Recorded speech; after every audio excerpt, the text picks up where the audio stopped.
What's going on, guys? VZ Duels here, and today we're bringing back our good old Spright-Brigade deck.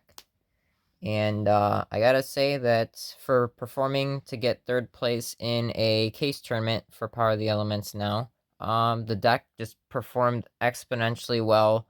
And honestly, as far as my one and only loss, it was my own stupidity. So honestly, I feel like this deck easily had the capability to take me all the way to first place. But with that said and done, we'll just go ahead and go over this. I know I've done a profile like this one already, and I've just changed a few things, especially with the release of the Megatons. So we're going to go ahead and start with our 3 Fractal consistency call like before. Then we have our 3 kits as per the Sprite engine. And then, of course, just to go through the deck, let me move these up. I'm kind of working with limited space here. 2 Karaz and 2 Nerval. I so badly want to put this Nerval to 1, but in the end, you still need to run the 2 just in case you have to do this early and then do this later. It's basically for the sake of the grind game, really. But other than that, I really do want to put this to 1. And then just seeing it in an opening hand, I just don't want to get stuck with only 1. I want 1 at least in deck. So that's basically it for the Tri-Brigade monster kit right there. Moving into the sprites is we're going to keep it as we did before with the 3 Sprite Blue, the 3 Jet, and then we're just doing the 2, or the 1 red and 1 carrot, just to have that negate option always. It rarely ever comes up with this variant, but when it does, it's just kind of to help you extend into your plays or to use a extra starter on your opponent's turn through like Dark Ruler No More or something. But honestly, for this variant, Dark Ruler doesn't really hurt it too badly unless your opponent just forces out the Revolt. So more of the monsters, the Nimble Beavers. These ones, I used to run the 3, I just cut it down to 2 because honestly, this is really all that you do need, and I didn't really want to waste that space in the deck for the 3rd. Just the fact that you can still have the just 1 engrave and then have 1 off of a draw is good enough. You don't always have to use this, but this is really a nice way to go into an early Farigite and make it live for Revolt. But this is still a good card to integrate. I mean, it's basically a free free link, free XYZ, whatever. Free plays for that. So 2 works just fine. So spells. We're going to start with our consistency cards. We'll go over here. Sorry, at this angle. Let me just kind of get this down a bit more. So we're going to have the Sprite starter. 3 of those. And we have our 1 tanky, and I do 1 foolish burial. Now, looking at this, I'm already going to just kind of go about with my philosophy in the game right now. There are a lot of varying cards that do the exact same thing as one another. So for me, I just personally don't see the point of running 2 tanky if I could just do 1 tanky, 1 foolish burial. The tanky will get me the fractal. The foolish burial will basically do what fractal does.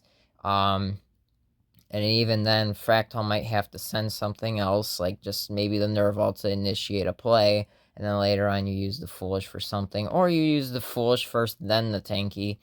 But again, I just like this sense of variety of having different cards to go around things like Ash, especially when they have that good old, you can only activate 1 per turn restriction. Then I added the 1 and only prosperity I pulled out of all my tins. Honestly, I don't really feel even a need to search for a second one or a third one.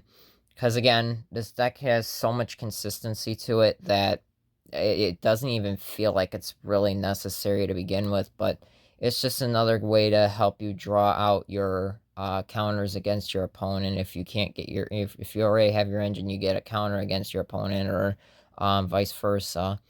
But still a nice card to integrate. Just make sure not to use Farigide on the same turn as you use this. So that's basically the consistency spells. Then we have our kind of negation interruption spells. So we got our smashers, of course, 2 droplets called by. Smashers is, of course, just undoubtedly amazing. It screwed me over one game just being in my hand way too early, but I mean, what can you do? It's Yu-Gi-Oh! 2 droplets. I don't really feel the need to run the Dark Ruler no more in the main, just because I don't like the idea that if I'm going first and I have the card in my hand, I can't do anything with it. Droplet, I could just set it and then send off fodder that I don't need, and then I could have a lot more negates. And then opponent, of course, can't react to whatever it is that you send off. It's so like if you use a spell, then you use Droplet, send the spell, send the monster. Now your opponent can't really react with anything. They don't have a trap that's really going to be interrupting right now. So that's the key thing about this card. And just going in even as second, just to push through stuff. Again, it has synergy with cards like Smash or Starter Kit, Nerval. That way it helps you not only initiate your plays at not having to worry about losing a card, but then you also have your opponent's monsters getting negated. So that's why I run those and not Dark Ruler. And then the only trap that's really for engine is the Revolt, because Revolt is like ridiculous. So then hand traps, got the 3 Ash. I so badly want to cut this down to 2, but I guess for the sake of consistency to see this card, because it is pretty impactful, to run the 3. But honestly, from what I feel like, I think 2 is just plenty. Right now, I feel like Veiler and Imperma are the better interruptions, and you can activate multiple copies of either of those per turn.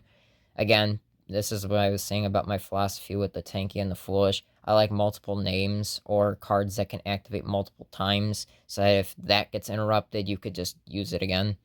That's why I want to cut Ash down to 2, but 3 is working just fine. 3 DD Crow, for that exact reason that I said. This card is highly impactful this format.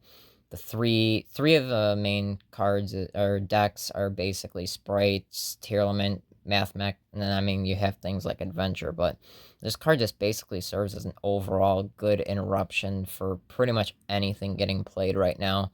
And then just on top of the fact that Kuraz can send this to special summon just to help facilitate plays and to be fodder for Tri-Brigade banishes and such. This card is just amazing in that sense. The 1 Veiler, at a point I did run the 2, but I cut it down to 1 because I feel like, yeah, Veiler and Imperm are good, but I do want to see consistency of my engine because this engine just pushes through everything when it gets going. So I would like to run 2. If anything, I would say for anybody that wants to experiment, do 2 Ash, 2 Veiler. But that's also why I kind of put in Ghost Ogre. This is a card I kind of want to run 2 of, just for the sake of basically being a very good interruption against several other things other than just, monster effects on field. You can stop things like field spells, continuous traps, stop things like gigantic sprites and all that. Prevent a link play from really initiating by popping a transcode talker before they can go into an access code or whatever the case may be. But that's kind of why I play this card. 1 of was just fine. I didn't really see it at all in this tournament, but it would have been kind of prevalent at some points. Most of the stuff I faced with Tearlaments, so like this card in particular would be good against Dracostapelia or Millennium Eyes Restrict, because then Millennium Eyes can't have anything equipped to negate, and Dracostapelia won't be on field to negate activations. So that's why I play this card. I feel like it's being overlooked right now. Again, I'd like to play another one of these over in Ash at this point. Ash, of course, is always going to be a good interruption against Tearlament Shireen. It really did help me in my round 2 matchup against that, but still, I feel like maybe a little bit more of that. But the only reason why I don't do the Veiler at 2 is because then I run these, which is infinitely better. Just because you could use it on your turn too, before you go into your plays and force out things like negates and stuff. Use it against the Sprite Elf, force out totally awesome, whatever the case may be. But this card's just infinitely better than Veiler right now, just because you can use it on your turn too. So that's it for the main deck. That is 42 cards. Again, the deck is super consistent, so 42 is just perfectly fine. It helps to keep the Revolt away, so I don't see it in my opening hand. Occasionally, I do still see it. It keeps the Smashers away too, but occasionally I'll see it. But having more cards buries those single cards you just don't want to see. So that's why I like the 42. So extra deck, we got the Tri-Brigades, just one Ferrigite, one Barabrum, 2 Omen. That's just a given. I kind of wish that there was a way to integrate another Sure Egg for grind games, but honestly, Sure Egg plus Elf is just infinite interruptions. And in the late game, those two are really all that you need, from what I've played against at least. And the one Ferrigite, it's just kind of like a bridging card. You don't even necessarily have to summon it properly, but just a bridge. But it played its part. If anything, maybe one more Ferrigite in place of a card I'm going to show later that I'm going to say hate. But 2 Sprite Elves, because this card is absolutely broken. This is the card that gives you no restrictions to anything. You just, any 2, and a monster of any kind to make it.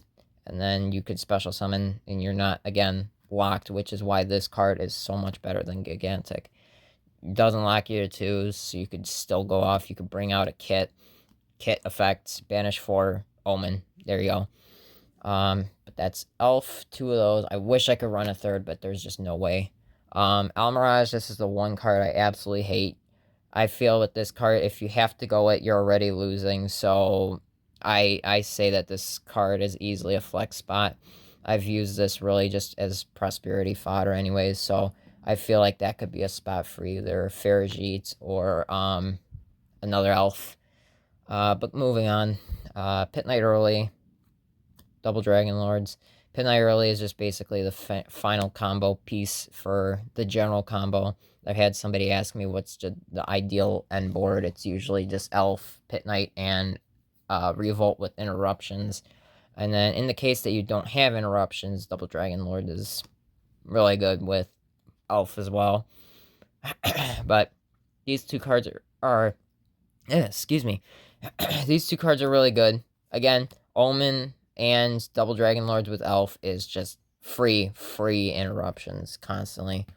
Then the last 2 for links is basically the Doom Eagle and the Code Talker. Doom Eagle for going into Code Talker, but also Doom Eagle does serve a good use against Tearlaments and even any other deck that'll use something out of grave. I mean, that's a big thing right now, is facilitating cards that are in the graveyard, especially monsters. So Doom Eagle's pretty useful. I rarely ever use it other than for access code. And again, access code, there are other ways to do it. There's been so many times that I'll crush my opponent through their turn, and then I'll still have my Omen and Elf on board. I could just Elf, bring out Kit, Omen, banish something, and then there's access code right there. Access code is very easy to go into with this deck. So in XYZs, there's only 4. Gigantic, Sprite, Mannequin Cat, Downward, and Zeus. I really wish I could go without the Downward, but I can't, because having 4 material Zeus is too good. Zeus, again, a card I wanted to cut, but I can't. It's just too good. It did come up, and it's, again, just a blowout card. It really blocks your opponent from making out any sort of recovery plays against you. Gigantic Sprite, good at facilitating cards. At a point, it used to be 2 of them, just for the sake of using links as material to go into a beater. But Mannequin Cat does very good, and Mannequin Cat helps to kind of clear off any sort of hangnail sprites once you get into your Tri-Brigades engine. So these cards are pretty good. Mannequin Cat was actually coming in pretty clutch, and sometimes I would actually see myself doing Mannequin Cat before I do Gigantic, because my opponent will have a Fire or a Earth in the graveyard, and then I could just special summon that, and then go into my kit or my Caress or Fractal, whatever I need to start facilitating plays that way, instead of putting myself under the 2 restriction. Because Ash Blossom's a card, and I face against, I think, Swordsoul, and I use Ashina for Caress. So this will be the side deck. I'm talking a little bit too much, but I really love this deck. It's so intricate, but it's so fun to play because of how intricate it is. Dino Wrestler, Pankratops, just because, hey, you have the Sprite board, let me just beat over stuff and get free pops. So this card's pretty good at just kind of pushing through without consequences, and maybe forcing out things like Smashers your opponent would use otherwise. Dark Ruler no more, just to solidify games, the board, pushing in, going in game 2, going second. Honestly, I feel like you can take the third one out, but I just have it here just for the sake of consistency, because this is a really essential card for boards that are big. But like I said, because I main the 2 droplets, you could essentially just do 2 of these, and then here's a free spot, but I like this for what it was. And then it just gets into back row removal, really. 2 Cosmic Cyclone, Harpy's Feather Duster for the spells. And then for the traps, it is just lockdown after lockdown. 3 anti-spell. It really locked down my Tearlament matchup, Tearlament Adventure. Locked them down completely. And like I said, I could have won that game, but I messed it up horrendously. But this card is absolutely amazing. You have to run it. 3D barrier, because Tearlament's a deck. This deck doesn't care about XYZ, so when you face up against Sprite, you could call XYZ. If you go against Mathmech, you could call XYZ, but it won't really matter with them. They just play around it, but then that's what your other interruptions are for. And then lastly, 2 evenly matched just for Tearlament matchups, and any other back row heavy decks that you just want to kind of clear back row for. But yeah, this deck was absolutely incredible. The amount of lines of play that this deck provides for you is just outstanding. This is one of those decks where it's like, I kind of wish that they gave you an extra 5 extra deck slots so you could be a lot more various in what you run, but obviously then it would just kind of make the game really, really annoying when your opponent can just play anything against you and vice versa. So it's kind of a double-edged sword in that matter, but other than that, this is the 3rd place, what would have been an OTS deck, but turned out to be a case tournament. 3rd place, it cut to top 4, so and then we just wanted to go home, so we just split prizing. So I don't even know, maybe this deck would have won. I honestly feel confident that it could have, but unfortunately I'm never going to know that. But for now, I know that was a topping deck, and it ran and performed excellently yesterday for me in that tournament. And I will probably continue just playing this forward. I can't wait till the new Sprite link comes out, and then that'll help with kit a lot easier without having to go gigantic. So, thanks for watching. This is VZ Duelist signing off. Have a good one.